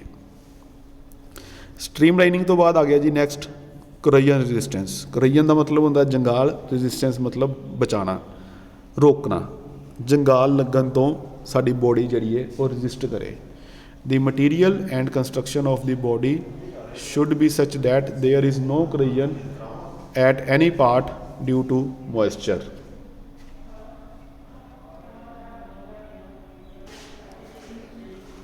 बॉडी जिहड़ी है वो corrosion resistance होनी चाहिए है। the material and construction of the body should be such that there is no corrosion at any part due to moisture। ਹੁਣ ਸਾਨੂੰ ਪਤਾ ਹੈ 에ਅਰ ਦੇ ਵਿੱਚ ਮੋਇਸਚਰ ਹੈ, 에ਅਰ ਦੇ ਵਿੱਚ ਨਮੀ ਹੈ। ਉਸ ਨਮੀ ਦੇ ਕਾਰਨ ਜਿਹੜਾ ਜੰਗਾਲ ਹੈ ਉਹ ਬੋਡੀ ਦੇ ਕਿਸੇ ਵੀ ਪਾਰਟ ਨੂੰ ਲੱਗ ਸਕਦਾ ਹੈ। ਉਸ ਕਿਸੇ ਬੋਡੀ ਪਾਰਟ ਨੂੰ ਜੰਗਾਲ ਤੋਂ ਲੱਗਣ ਤੋਂ ਬਚਾਉਣ ਦੇ ਲਈ ਸਾਨੂੰ ਬੋਡੀ ਨੂੰ ਇਸ ਤਰ੍ਹਾਂ ਡਿਜ਼ਾਈਨ ਕਰਨਾ ਪਏਗਾ ਵੀ ਕਿਸੇ ਚੀਜ਼ ਨੂੰ ਜਿਹੜਾ ਕਰੋਜਨ ਹੈ, ਜੰਗਾਲ ਹੈ, ਉਹ ਨਾ ਲੱਗ ਸਕੇ। ਇਸ ਤੋਂ ਇਲਾਵਾ also corrosion resistant coating should be provided on the parts which are prone to corrosion. ਕਹਿੰਦੇ ਕੁਛ ਪਾਰਟ ਗੱਡੀ ਦੇ ਵਿੱਚ ਇੱਦਾਂ ਦੇ ਵੀ ਹੁੰਦੇ ਨੇ ਜਿੱਥੇ ਜੰਗਾਲ ਲੱਗਣ ਦਾ ਚਾਂਸ ਜ਼ਿਆਦਾ ਹੁੰਦਾ। ਫੋਰ ਐਗਜ਼ਾਮਪਲ ਨੀਚੇ ਅੰਡਰ ਬੋਡੀ ਆਪਾਂ ਜਿਹਨੂੰ ਕਹਿੰਦੇ ਆ, ਜਦੋਂ ਪਾਣੀ 'ਚੋਂ ਗੱਡੀ ਨੇ ਪਾਸ ਕਰਨਾ ਸਾਰੇ ਦਾ ਸਾਰਾ ਪਾਣੀ ਨੀਚੇ ਵਾਲੇ ਪੋਰਸ਼ਨ ਨੂੰ ਟੱਚ ਕਰੇਗਾ। ਉਹ ਨੀਚੇ ਵਾਲੇ ਪੋਰਸ਼ਨ ਨੂੰ ਜਦੋਂ ਪਾਣੀ ਟੱਚ ਕਰੇਗਾ ਉੱਥੇ ਜੰਗਾਲ ਲੱਗਣ ਦਾ ਖਤਰਾ ਜ਼ਿਆਦਾ ਹੋਏਗਾ। ਇਸ ਕਰਕੇ ਅਸੀਂ ਉੱਥੇ ਕੀ ਕਰਾਂਗੇ, ਇੱਕ ਕਰੋਜਨ ਰੈਜ਼ਿਸਟੈਂਸ ਕੋਟਿੰਗ ਕਰ ਦਾਂਗੇ, ਇੱਕ ਇੱਦਾਂ ਦੀ ਕੋਟਿੰਗ ਕਰ ਦਾਂਗੇ ਜਿੱਥੇ ਜੰਗਾਲ ਹੀ ਨਾ ਲੱਗੇ। ਉਹ ਵੀ ਸਾਡੇ ਲਈ ਇੱਕ ਬੈਨੀਫੀਸ਼ੀਅਲ ਹੋਏਗਾ ਵੀ ਬੋਡੀ ਨੂੰ ਸਾਡੀ ਨੂੰ ਜੰਗਾਲ ਨਹੀਂ ਲੱਗੇਗਾ, ਕਿਉਂਕਿ ਜਿੰਨਾ ਘੱਟ ਜੰਗਾਲ ਬੋਡੀ ਨੂੰ ਲੱਗੇਗਾ ਬੋਡੀ ਦੀ ਲਾਈਫ ਉਨੀ ਜ਼ਿਆਦਾ ਹੋਏਗੀ। ਸੇਫਟੀ ਇਹ ਵੀ ਇੱਕ ਇੰਪੋਰਟੈਂਟ ਚੀਜ਼ ਹੈ ਵੀ ਆਪਾਂ ਬੋਡੀ ਡਿਜ਼ਾਈਨ ਕਰਦੇ ਪਏ ਹਾਂ, ਬਟ ਬੋਡੀ ਜਿਹੜੀ ਡਿਜ਼ਾਈਨ ਆਪਾਂ ਕੀਤੀ ਉਹ ਸੇਫ ਵੀ ਹੋਵੇ। ਅੰਦਰ ਜਿਹੜੇ ਪੈਸੇਂਜਰਸ ਬੈਠੇ ਨੇ ਉਹ ਸੇਫ ਵੀ ਰਹਿਣ, ਅੰਦਰ ਜਿਹੜਾ ਸਮਾਨ ਪਿਆ ਉਹ ਸੇਫ ਵੀ ਰਹੇ। The body should be manufactured such that its occupant can be safe if any accident take place. ਮੰਨ ਲਓ ਜੇ ਕੋਈ ਐਕਸੀਡੈਂਟ ਹੋ ਵੀ ਜਾਂਦਾ ਹੈ ਤਾਂ ਬੋਡੀ ਕੀ ਕਰੇ, ਸਾਨੂੰ ਬਚਾਵੇ ਐਕਸੀਡੈਂਟ ਤੋਂ। ਇਹ ਨਾ ਵੀ ਬੋਡੀ ਦੀ ਸ਼ੇਪ ਹੀ ਇੱਦਾਂ ਦੀ ਹੋਵੇ, ਐਕਸੀਡੈਂਟ ਭਾਵੇਂ ਛੋਟਾ ਜਿਹਾ ਹੋਇਆ ਹੋਵੇ ਅਤੇ ਬੋਡੀ ਦੀ ਸ਼ੇਪ ਇੱਦਾਂ ਦੀ ਹੋਵੇ ਉਹ ਸਾਨੂੰ ਮਾਰ ਹੀ ਦੇਵੇ, ਠੀਕ ਹੈ, ਜਾਂ ਅੰਦਰ ਜਿਹੜਾ ਸਮਾਨ ਪਿਆ ਉਹਨੂੰ ਖਰਾਬ ਕਰ ਦੇਵੇ। ਬੋਡੀ ਦੀ ਜਿਹੜੀ ਸ਼ੇਪ ਹੈ ਉਹ ਕੁਛ ਇਸ ਤਰ੍ਹਾਂ ਦੀ ਹੋਣੀ ਚਾਹੀਦੀ ਹੈ ਜਿਹੜੀ ਸਾਨੂੰ ਬਚਾਉਣ ਦੇ ਵਿੱਚ ਹੈਲਪ ਕਰੇ, ਨਾ ਕਿ ਸਾਨੂੰ ਮਾਰਨ 'ਚ ਹੈਲਪ ਕਰੇ। ਸੇਫ ਹੋਣੀ ਚਾਹੀਦੀ ਬੋਡੀ ਅੰਦਰੋਂ। ਨੈਕਸਟ ਆ ਗਿਆ ਜੀ ਵੈਦਰ ਪ੍ਰੋਟੈਕਸ਼ਨ। ਇਹ ਅਸੀਂ ਸਭ ਤੋਂ ਪਹਿਲੇ ਪੜ੍ਹਿਆ ਸੀਗਾ ਵੀ ਬੋਡੀ ਜਿਹੜੀ ਹੈ ਉਹਦਾ ਕੰਮ ਕੀ ਹੈ, ਅੰਦਰ ਜਿਹੜੇ ਪੈਸੇਂਜਰਸ ਬੈਠੇ ਨੇ ਜਾਂ ਅੰਦਰ ਜਿਹੜਾ ਸਮਾਨ ਪਿਆ ਉਹਨੂੰ ਬਚਾਉਣਾ। ਕਿਹੜੇ ਤੋਂ ਬਚਾਉਣਾ? ਮੌਸਮ ਤੋਂ ਬਚਾਉਣਾ। ਹੁਣ ਉਹ ਬਾਰਿਸ਼ ਹੈ, ਤੂਫਾਨ ਹੈ, ਮਿੱਟੀ ਹੈ, ਹਨੇਰੀ ਹੈ, ਜੋ ਵੀ ਚੀਜ਼ਾਂ ਨੇ ਉਹਨਾਂ ਸਾਰੀਆਂ ਚੀਜ਼ਾਂ ਤੋਂ ਬੋਡੀ ਨੇ ਹੀ ਬਚਾਅ ਕਰਨਾ ਹੈ। ਨੈਕਸਟ ਆ ਗਿਆ ਜੀ ਕੰਫਰਟ। ਕੰਫਰਟ ਮਤਲਬ ਤੁਸੀਂ ਸਮਝਦੇ ਹੀ ਹੋ, ਕੰਫਰਟੇਬਲ ਰਾਈਡ ਜਿਹੜੀ ਹੈ ਉਹ ਇੱਕ ਬੋਡੀ ਪ੍ਰੋਵਾਈਡ ਕਰੇ। The body should be designed ergonomically to provide comfortable ride to its passengers. Body ਨੂੰ ਇਸ ਤਰ੍ਹਾਂ ਡਿਜ਼ਾਈਨ ਕੀਤਾ ਜਾਣਾ ਚਾਹੀਦਾ ਹੈ ਵੀ ਅੰਦਰ ਜਿਹੜੇ ਪੈਸੇਂਜਰਸ ਬੈਠੇ ਨੇ ਉਹਨਾਂ ਨੂੰ ਜਿਹੜੀ ਰਾਈਡ ਮਿਲੇ ਉਹ ਕੰਫਰਟੇਬਲ ਹੋਵੇ। There should be no fatigue to driver and passengers. ਨਾ ਹੀ ਡਰਾਈਵਰ ਨੂੰ ਅਤੇ ਨਾ ਹੀ ਪੈਸੇਂਜਰਸ ਨੂੰ ਕਿਸੇ ਤਰ੍ਹਾਂ ਦੀ ਫਟੀਗ ਹੋਵੇ। ਫਟੀਗ ਮਤਲਬ ਥਕਾਵਟ। ਨਾ ਹੀ ਡਰਾਈਵਰ ਨੂੰ ਗੱਡੀ ਚਲਾ ਕੇ ਥਕਾਵਟ ਹੋਵੇ ਅਤੇ ਨਾ ਹੀ ਅੰਦਰ ਜਿਹੜੀਆਂ ਪੈਸੇਂਜਰਸ ਬੈਠੇ ਨੇ ਉਹਨਾਂ ਨੂੰ ਥਕਾਵਟ ਹੋਵੇ। ਬੋਡੀ ਨੂੰ ਇਸ ਤਰ੍ਹਾਂ ਡਿਜ਼ਾਈਨ ਕੀਤਾ ਜਾਣਾ ਚਾਹੀਦਾ ਹੈ। ਬੋਡੀ 'ਚ ਮਤਲਬ ਆਪਾਂ ਜੇ ਬੈਠ ਕੇ ਟਰੈਵਲ ਕਰਦੇ ਪਏ ਹਾਂ ਤਾਂ ਸਾਨੂੰ ਕੰਫਰਟ ਮਿਲੇ, ਸਾਨੂੰ ਥਕਾਵਟ ਨਾ ਹੋਵੇ ਡਰਾਈਵ ਕਰਦੇ ਜਾਂ ਮੂਵ ਕਰਦੇ। ਨੈਕਸਟ ਆ ਗਿਆ ਜੀ maintenance. The fabrication of body should be such that it is easy to maintain the vehicle. Body ਜਿਹੜੀ ਹੈ ਉਹ ਇਸ ਤਰ੍ਹਾਂ ਫੈਬਰੀਕੇਟ ਕੀਤੀ ਹੋਣੀ ਚਾਹੀਦੀ ਹੈ ਵੀ ਉਹਨੂੰ ਮੇਨਟੇਨ ਕਰਨਾ ਈਜ਼ੀ ਹੋ ਜਾਵੇ। The access to various units of the vehicle should be easy for their maintenance and repair। ਮਤਲਬ ਕਹਿਣਾ ਕੀ ਚਾਹੁੰਦੇ ਨੇ ਇਹਦੇ 'ਚ ਵੀ ਬੋਡੀ ਜਿਹੜੀ ਹੈ ਉਹਦੇ ਜਿਹੜੇ ਅਲੱਗ-ਅਲੱਗ ਪਾਰਟਸ ਨੇ ਉਹਨਾਂ ਨੂੰ ਜੇ ਮੰਨ ਲਓ ਰਿਪੇਅਰ ਕਰਨਾ ਪੈ ਵੀ ਜਾਂਦਾ ਨਾ ਤਾਂ ਉਹ ਈਜ਼ੀ ਹੋਵੇ। ਫੋਰ ਐਗਜ਼ਾਮਪਲ ਮੰਨ ਲਓ ਬੋਡੀ ਹੈ, ਬਾਹਰ ਆਪਣੀ ਕਾਰ ਹੈ, ਕਾਰ ਦਾ ਦਰਵਾਜ਼ਾ ਹੈ, ਉਹਦੇ 'ਤੇ ਡੈਂਟ ਪੈ ਗਿਆ, ਹੁਣ ਆਪਾਂ ਡੈਂਟ ਕਢਾਉਣਾ ਹੈ। ਡੈਂਟ ਕਢਾਉਣ ਦੇ ਲਈ ਸਾਨੂੰ ਜ਼ਿਆਦਾ ਮਿਹਨਤ ਨਾ ਕਰਨੀ ਪਵੇ, ਬਸ ਅੰਦਰੋਂ ਅਸੀਂ ਦਰਵਾਜ਼ੇ ਨੂੰ ਖੋਲੀਏ, ਅੰਦਰੋਂ ਉਹਦੇ ਕਵਰ ਉਤਾਰੀਏ ਅਤੇ ਅੰਦਰ ਡੈਂਟ ਕੱਢ ਦਈਏ। ਜਾਂ ਮੰਨ ਲਓ ਸ਼ੀਸ਼ਾ ਖਰਾਬ ਹੋ ਗਿਆ ਜਾਂ ਕੋਈ ਹੋਰ ਚੀਜ਼ ਖਰਾਬ ਹੋ ਗਈ ਹੈ ਬੋਡੀ ਦੇ ਉੱਤੇ ਕੋਈ ਵੀ ਲੱਗੀ ਹੈ, ਉਹਨੂੰ ਠੀਕ ਕਰਨ ਦੇ ਲਈ ਸਾਨੂੰ ਜ਼ਿਆਦਾ ਮਿਹਨਤ ਨਾ ਕਰਨੀ ਪਵੇ। ਬੋਡੀ ਦੀ ਸ਼ੇਪ ਇੱਦਾਂ ਦੀ ਹੋਣੀ ਚਾਹੀਦੀ ਹੈ, ਠੀਕ ਹੈ। ਬੋਡੀ ਦੀ ਸ਼ੇਪ ਨੂੰ ਸਿੰਪਲ ਤੋਂ ਸਿੰਪਲ ਹੋਵੇ, ਕੰਪਲੈਕਸਿਟੀ ਨਾ ਹੋਵੇ, ਅਤੇ ਜਿੰਨੇ ਵੀ ਪਾਰਟ ਨੇ ਜਿਹੜੇ ਬੋਡੀ 'ਤੇ ਲੱਗੇ ਨੇ ਜੇ ਉਹ ਖਰਾਬੀ ਕਰਦੇ ਨੇ ਤਾਂ ਉਹਨਾਂ ਨੂੰ ਰਿਪੇਅਰ ਕਰਨਾ ਈਜ਼ੀ ਹੋਵੇ। Next is the visibility. Visibility ਕੀ ਹੈ ਵੀ ਜਦੋਂ ਵੀ ਆਪਾਂ ਗੱਡੀ ਨੂੰ ਡਿਜ਼ਾਈਨ ਕਰਨਾ ਹੈ, ਜਿਹੜਾ ਡਰਾਈਵਰ ਹੈ ਜਿਹੜਾ ਗੱਡੀ ਨੂੰ ਡਰਾਈਵ ਕਰਦਾ ਪਿਆ ਉਹਨੂੰ ਨਾ ਕਲੀਅਰ ਵਿਜ਼ਨ ਮਿਲਣਾ ਚਾਹੀਦਾ ਬਾਹਰ ਦਾ। ਡਰਾਈਵਰ ਨੂੰ ਇੱਕ ਕਲੀਅਰ ਵਿਜ਼ਨ ਮਿਲੇ ਰੋਡ ਦਾ। Also it should provide visibility to passenger. ਅਤੇ ਨਾਲ ਜਿਹੜੇ ਪੈਸੇਂਜਰਸ ਬੈਠੇ ਨੇ ਉਹਨਾਂ ਨੂੰ ਵੀ ਵਿਜ਼ੀਬਿਲਿਟੀ ਹੋਵੇ। ਇਹ ਨਹੀਂ ਵੀ ਜਿਹੜਾ ਬੰਦਾ ਪਿਛਲੀ ਸੀਟ 'ਤੇ ਬੈਠਾ ਉਹਨੂੰ ਅੱਗੇ ਨਜ਼ਰ ਹੀ ਕੁਛ ਨਾ ਆਵੇ ਜਾਂ ਸਾਈਡ ਤੋਂ ਨਜ਼ਰ ਹੀ ਕੁਛ ਨਾ ਆਵੇ। ਡਰਾਈਵਰ ਨੂੰ ਵੀ ਪੈਸੇਂਜਰਸ ਨੂੰ ਵੀ ਦੋਨਾਂ ਨੂੰ ਵਿਜ਼ੀਬਿਲਟੀ ਜਿਹੜੀ ਹੈ ਉਹ ਪ੍ਰੋਪਰ ਮਿਲੇ, ਪਿਲਰਾਂ ਦੇ ਸਾਈਜ਼ ਘੱਟ ਹੋਣ। ਪਿਲਰ ਮਤਲਬ ਜਿਵੇਂ ਮੰਨ ਲਓ ਆਪਾਂ ਗੱਡੀ 'ਚ ਬੈਠਦੇ ਹਾਂ, ਸਾਡੇ ਅੱਗੇ ਜਿਹੜੀ ਸਕਰੀਨ ਹੈ ਵਿੰਡ ਸਕਰੀਨ ਹੈ, ਇੱਦਾਂ ਹੀ ਇੱਕ ਸਾਈਡ 'ਤੇ ਦਰਵਾਜ਼ਾ ਹੈ, ਉਹਦਾ ਸ਼ੀਸ਼ਾ ਹੈ, ਉਹਦੇ ਵਿਚਕਾਰ ਜਿਹੜੀ ਜਗ੍ਹਾ ਹੁੰਦੀ ਨਾ ਉਹਨੂੰ ਪਿੱਲਰ ਕਹਿੰਦੇ ਆ। ਉਹ ਪਿੱਲਰ ਕੀ ਕਰਦੇ ਨੇ, ਸਾਡੀ ਜਿਹੜੀ ਵਿਜ਼ੀਬਿਲਟੀ ਉਹਨੂੰ ਘਟਾਉਂਦੇ ਨੇ। ਇਸ ਕਰਕੇ ਪਿੱਲਰ ਦਾ ਡਿਜ਼ਾਈਨ ਇੱਦਾਂ ਦਾ ਹੋਵੇ ਵੀ ਵਿਜ਼ੀਬਿਲਟੀ ਘਟੇ ਨਾ, ਠੀਕ ਹੈ। ਉਹ ਅਸੀਂ ਅਲੱਗ ਤੋਂ ਪੜਾਂਗੇ ਪਿੱਲਰ ਡਿਜ਼ਾਈਨ ਵਗੈਰਾ। ਵਿਜ਼ੀਬਿਲਟੀ ਦੇ ਵਿੱਚ ਉਹਨਾਂ ਨੇ ਕੀ ਕਿਹਾ ਵੀ ਵਿੰਡ ਸਕਰੀਨ ਹੈ ਉਹ ਵਧੀਆ ਲੱਗੀ ਹੋਵੇ, ਵਿੰਡ ਸਕਰੀਨ ਇੱਦਾਂ ਲੱਗੀ ਹੋਵੇ ਵੀ ਵਿਜ਼ੀਬਿਲਟੀ ਵੱਧ ਤੋਂ ਵੱਧ ਹੋਵੇ। ਇਹ ਨਹੀਂ ਵੀ ਮਾੜਾ ਜਿਹਾ ਬਸ ਥੋੜ੍ਹੀ ਜਿਹੀ ਜਗ੍ਹਾ ਨਜ਼ਰ ਆਉਂਦੀ ਹੋਵੇ ਅਤੇ ਆਪਾਂ ਉੱਥੇ ਦੇਖ ਕੇ ਚੱਲੀ ਜਾਈਏ। ਵਿਜ਼ੀਬਿਲਟੀ ਪ੍ਰੋਪਰ ਹੋਣੀ ਚਾਹੀਦੀ ਹੈ, ਫਿਰ ਹੀ ਆਪਾਂ ਸਹੀ ਤਰ੍ਹਾਂ ਡਰਾਈਵ ਕਰ ਸਕਦੇ ਹਾਂ। Last is the vibrations. Vibrations. The body should be fitted properly so that there are no vibrations while running. We body ਨੂੰ ਚੈਸੀ ਦੇ ਉੱਤੇ ਇੱਦਾਂ ਫਿੱਟ ਕੀਤਾ ਜਾਵੇ ਵੀ ਜਦੋਂ ਗੱਡੀ ਚੱਲੇ ਨਾ ਅਤੇ ਵਾਈਬ੍ਰੇਸ਼ਨਸ ਨਾ ਹੋਣ, ਕੰਬ ਦੀ ਆਵਾਜ਼ ਨਾ ਆਵੇ, ਕੰਬਨ ਨਾ ਹੋਵੇ, ਬੋਡੀ ਐਵੇਂ ਖੜ ਨਾ ਕਰਦੀ ਹੋਵੇ। These vibrations may cause noise. ਇਹਦੇ ਨਾਲ ਕੀ ਹੋਏਗਾ, ਨੋਇਸ ਪੈਦਾ ਹੋਏਗੀ, ਅਨਈਜ਼ੀਨੈਸ ਹੋਏਗੀ। ਅਨਈਜ਼ੀਨੈਸ ਕਿਹਨੂੰ ਹੋਏਗੀ, ਓਕੂਪੈਂਟਸ ਨੂੰ ਅਤੇ ਡਰਾਈਵਰ ਨੂੰ। And failure of body joints. ਅਤੇ ਜਿਹੜੇ ਬੋਡੀ ਦੇ ਜੁਆਇੰਟ ਨੇ ਨਾ ਉਹ ਫੇਲ ਕਰ ਜਾਣਗੇ। ਜਿੱਥੋਂ ਬੋਡੀ ਜੁੜੀ ਹੈ ਨਾ, ਲਗਾਤਾਰ ਝਟਕੇ ਲੱਗ ਕੇ ਵਾਈਬ੍ਰੇਸ਼ਨਸ ਹੋ ਕੇ ਉਹ ਕੀ ਹੋਏਗਾ, ਫੇਲੀਅਰ ਹੋ ਜਾਏਗਾ ਬੋਡੀ ਜੁਆਇੰਟਸ ਦਾ। ਇਸ ਕਰਕੇ ਜਦੋਂ ਵੀ ਅਸੀਂ ਬੋਡੀ ਨੂੰ ਮਤਲਬ ਡਿਜ਼ਾਈਨ ਕਰਨਾ ਹੈ, ਵਾਈਬ੍ਰੇਸ਼ਨਸ ਨੂੰ ਮਾਈਂਡ 'ਚ ਜ਼ਰੂਰ ਰੱਖਣਾ ਹੈ, ਕਿਉਂਕਿ ਵਾਈਬ੍ਰੇਸ਼ਨ ਇੱਕ ਇੱਦਾਂ ਦੀ ਚੀਜ਼ ਹੈ ਜਿਹੜੀ ਹੌਲੀ ਬੰਦੇ ਦੇ ਉੱਤੇ ਇਫੈਕਟ ਪਾਉਂਦੀ ਹੈ, ਠੀਕ ਹੈ। ਤੁਸੀਂ ਅੱਗੇ ਸਟੱਡੀ ਕਰੋਗੇ ਟਰੈਕਟਰ ਵਗੈਰਾ ਦੇ ਵਿੱਚ ਵੀ ਵਾਈਬ੍ਰੇਸ਼ਨਸ ਜਿਹੜੀਆਂ ਨੇ ਨਾ ਉਹ ਬੰਦੇ ਨੂੰ ਬਾਇਓਲੋਜੀਕਲੀ, ਮਕੈਨੀਕਲੀ, ਫਿਜ਼ੀਓਲੋਜੀਕਲੀ ਅਤੇ ਸਾਈਕੋਲੋਜੀਕਲੀ ਹਰ ਤਰ੍ਹਾਂ ਇਫੈਕਟ ਪਾਉਂਦੀਆਂ ਨੇ। ਸਭ ਤੋਂ ਜ਼ਿਆਦਾ ਵਾਈਬ੍ਰੇਸ਼ਨਸ ਹੁੰਦੀਆਂ ਟਰੈਕਟਰ ਦੇ ਵਿੱਚ। ਜਦੋਂ ਬੰਦਾ ਕੋਈ ਟਰੈਕਟਰ ਨੂੰ ਡਰਾਈਵ ਕਰਦਾ ਨਾ ਅਤੇ ਉਹਦੇ 'ਚ ਸਭ ਤੋਂ ਜ਼ਿਆਦਾ ਵਾਈਬ੍ਰੇਸ਼ਨਸ ਹੁੰਦੀਆਂ ਨੇ। ਅਤੇ ਵਾਈਬ੍ਰੇਸ਼ਨਸ ਇੰਨੀਆਂ ਜ਼ਿਆਦਾ ਇਫੈਕਟ ਪਾਉਂਦੀਆਂ ਨੇ ਵੀ 75% ਲੋਕ ਜਿਹੜੇ ਟਰੈਕਟਰ ਡਰਾਈਵ ਕਰਦੇ ਨੇ, ਮੰਨ ਲਓ 100 ਲੋਕ ਟਰੈਕਟਰ ਡਰਾਈਵ ਕਰਦੇ ਨੇ, 100 ਵਿੱਚੋਂ 75 ਲੋਕਾਂ ਨੂੰ ਪੇਟ ਦੀ ਕੋਈ ਨਾ ਕੋਈ ਪ੍ਰੋਬਲਮ ਹੋਏਗੀ ਜਿਹੜਾ ਬੰਦਾ ਟਰੈਕਟਰ ਡਰਾਈਵ ਕਰਦਾ ਹੋਏਗਾ। ਉਹਦਾ ਰੀਜ਼ਨ ਕੀ ਹੈ, ਟਰੈਕਟਰ ਦੀਆਂ ਵਾਈਬ੍ਰੇਸ਼ਨਸ।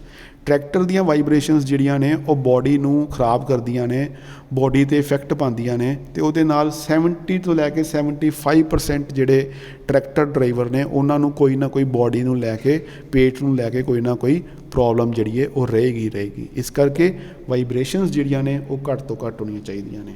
ਸੋ ਅੱਜ ਦੇ ਲੈਕਚਰ ਦੇ ਵਿੱਚ ਅਸੀਂ ਕੀ ਸਟੱਡੀ ਕੀਤਾ, ਪਹਿਲੇ ਅਸੀਂ ਸਟੱਡੀ ਕੀਤਾ ਵੀ ਬੋਡੀ ਕੀ ਚੀਜ਼ ਹੈ, ਬੋਡੀ ਨੂੰ ਅਸੀਂ ਕਿੱਦਾਂ, ਬੋਡੀ ਦਾ ਕੰਮ ਕੀ ਹੈ, ਬੋਡੀ ਬਣਦੀ ਕਿੱਦਾਂ ਹੈ, ਬੋਡੀ ਦੇ ਵਿੱਚ ਅੱਜ ਕੱਲ੍ਹ ਕੀ ਐਡਵਾਂਸਮੈਂਟ ਆ ਗਈਆਂ, ਪਹਿਲੇ ਬੋਡੀ ਕਿੱਦਾਂ ਬਣਦੀ ਸੀਗੀ, ਠੀਕ ਹੈ। ਬੋਡੀ ਦੀ ਹਾਈਟ ਕਿੱਦਾਂ ਰੱਖਣੀ ਹੈ, ਬੋਡੀ ਨੂੰ ਡਿਜ਼ਾਈਨ ਕਿੱਦਾਂ ਕਰਨਾ ਹੈ। ਫਿਰ ਆਪਾਂ ਗੱਲ ਕੀਤਾ ਰਿਕੁਆਇਰਮੈਂਟ ਆਫ ਬੋਡੀ, ਸਾਡੀ ਰਿਕੁਆਇਰਮੈਂਟ ਕੀ ਨੇ, ਵੇਟ ਬੋਡੀ ਦਾ ਘੱਟ ਹੋਣਾ ਚਾਹੀਦਾ। ਸਟਰੈਂਥ ਬੋਡੀ ਦੀ ਜ਼ਿਆਦਾ ਹੋਣੀ ਚਾਹੀਦੀ ਹੈ ਤਾਂ ਜੋ ਸਾਰੇ ਕਾਰਗੋ ਦਾ, ਪੈਸੇਂਜਰਸ ਦਾ ਵੇਟ ਬੀਅਰ ਕਰ ਸਕੇ। ਸਪੇਸ ਬੋਡੀ 'ਚ ਜ਼ਿਆਦਾ ਹੋਣੀ ਚਾਹੀਦੀ ਹੈ ਤਾਂ ਜੋ ਜ਼ਿਆਦਾ ਤੋਂ ਜ਼ਿਆਦਾ ਸਮਾਨ ਆਪਾਂ ਵਿੱਚ ਰੱਖ ਸਕੀਏ, ਲੋਕ ਬੈਠ ਸਕਣ। ਬੋਡੀ ਜਿਹੜੀ ਹੈ ਸਟਿਫ ਹੋਣੀ ਚਾਹੀਦੀ ਹੈ। ਸਟਿਫ ਮਤਲਬ ਹੋ ਗਿਆ ਬੋਡੀ ਇੱਕ ਤਰ੍ਹਾਂ ਮੰਨ ਲਓ ਤੁਸੀਂ ਆਕੜੀ ਹੋਈ ਹੋਣੀ ਚਾਹੀਦੀ ਹੈ, ਜਲਦੀ ਕਿਤੇ ਝੁਕੇ ਨਾ, ਢਿੱਲੇ ਨਾ। ਉਸ ਤੋਂ ਬਾਅਦ ਆਪਾਂ ਗੱਲ ਕਰਦੇ ਹਾਂ ਸਟਰੀਮਲਾਈਨਿੰਗ ਦੀ। ਬੋਡੀ ਜਿਹੜੀ ਹੈ ਐਰੋਡਾਇਨਮਿਕ ਹੋਣੀ ਚਾਹੀਦੀ ਹੈ, ਉਹਦੀ ਸ਼ੇਪ ਐਰੋਡਾਇਨਮਿਕ ਹੋਣੀ ਚਾਹੀਦੀ ਹੈ ਤਾਂ ਜੋ ਏਅਰ ਰੈਜ਼ਿਸਟੈਂਸ ਘੱਟ ਹੋਵੇ, ਬੋਡੀ ਨੂੰ ਜੰਗਾਲ ਨਾ ਲੱਗੇ, ਕੋਰੋਜ਼ਨ ਰੈਜ਼ਿਸਟੈਂਟ ਹੋਵੇ, ਜਿੱਥੇ ਪਾਣੀ ਵਗੈਰਾ ਟੱਚ ਹੁੰਦਾ ਹੈ ਉੱਥੇ ਜੰਗਾਲ ਲੱਗਣ ਦੇ ਚਾਂਸ ਘੱਟ ਹੋਵੇ। ਬੋਡੀ ਜਿਹੜੀ ਹੈ ਉਹ ਸੇਫ ਹੋਵੇ, ਅੰਦਰ ਜਿਹੜੇ ਪੈਸੇਂਜਰਸ ਬੈਠੇ ਨੇ ਉਹਨਾਂ ਦੀ ਸੇਫਟੀ ਦਾ ਵੀ ਖਿਆਲ ਰੱਖਿਆ ਜਾਵੇ, ਅੰਦਰ ਜਿਹੜਾ ਸਮਾਨ ਰੱਖਿਆ ਉਹਨਾਂ ਦੀ ਸੇਫਟੀ ਦਾ ਖਿਆਲ ਰੱਖਿਆ ਜਾਵੇ। ਵੈਦਰ ਪ੍ਰੋਟੈਕਸ਼ਨ ਹੋਵੇ, ਮਤਲਬ ਜਿਹੜਾ ਮੌਸਮ ਹੈ ਮੌਸਮ ਤੋਂ ਬਚਾ ਕੇ ਰੱਖੇ ਅੰਦਰ ਪੈਸੇਂਜਰਸ ਅਤੇ ਕਾਰਗੋ ਨੂੰ। ਇੱਕ ਕੰਫਰਟੇਬਲ ਰਾਈਡ ਪ੍ਰੋਵਾਈਡ ਕਰੇ, ਇਹ ਨਾ ਹੋਵੇ ਵੀ ਮਤਲਬ ਡਰਾਈਵਰ ਥੱਕ ਜਾਵੇ ਜਾਂ ਪੈਸੇਂਜਰਸ ਥੱਕ ਜਾਣ, ਇੱਦਾਂ ਨਾ ਹੋਵੇ। ਮੇਨਟੇਨੈਂਸ ਜਿਹੜੀ ਹੈ ਬੋਡੀ ਦੀ ਉਹ ਈਜ਼ੀ ਹੋਵੇ, ਜਦੋਂ ਮਰਜ਼ੀ ਆਪਾਂ ਬੋਡੀ ਨੂੰ ਮੇਨਟੇਨ ਕਰ ਸਕੀਏ ਕਿਸੇ ਵੀ ਪਾਰਟ ਨੂੰ। ਜਾਂ ਅਸੀਂ ਗੱਲ ਕਰਦੇ ਹਾਂ ਵਿਜ਼ੀਬਿਲਟੀ ਦੀ, ਵੀ ਜਿਹੜੀ ਵਿਜ਼ੀਬਿਲਟੀ ਹੈ ਉਹ ਪ੍ਰੋਪਰ ਹੋਵੇ ਡਰਾਈਵਰ ਦੇ ਲਈ ਵੀ ਅਤੇ ਪੈਸੇਂਜਰਸ ਦੇ ਲਈ ਵੀ। ਲਾਸਟ ਆ ਗਿਆ ਵਾਈਬ੍ਰੇਸ਼ਨਸ ਜਿਹੜੀਆਂ ਨੇ ਉਹ ਘੱਟ ਹੋਣੀਆਂ ਚਾਹੀਦੀਆਂ ਨੇ। ਜਿੰਨੀਆਂ ਘੱਟ ਵਾਈਬ੍ਰੇਸ਼ਨਸ ਹੋਣਗੀਆਂ ਓਨੀ ਬੋਡੀ ਸਹੀ ਤਰ੍ਹਾਂ ਕੰਮ ਕਰੇਗੀ। ਸੋ ਅੱਜ ਦੇ ਲੈਕਚਰ ਦੇ ਵਿੱਚ ਇੰਨਾ ਹੀ, ਬਾਕੀ ਅਸੀਂ ਨੈਕਸਟ ਲੈਕਚਰ ਸਟੱਡੀ ਕਰਾਂਗੇ।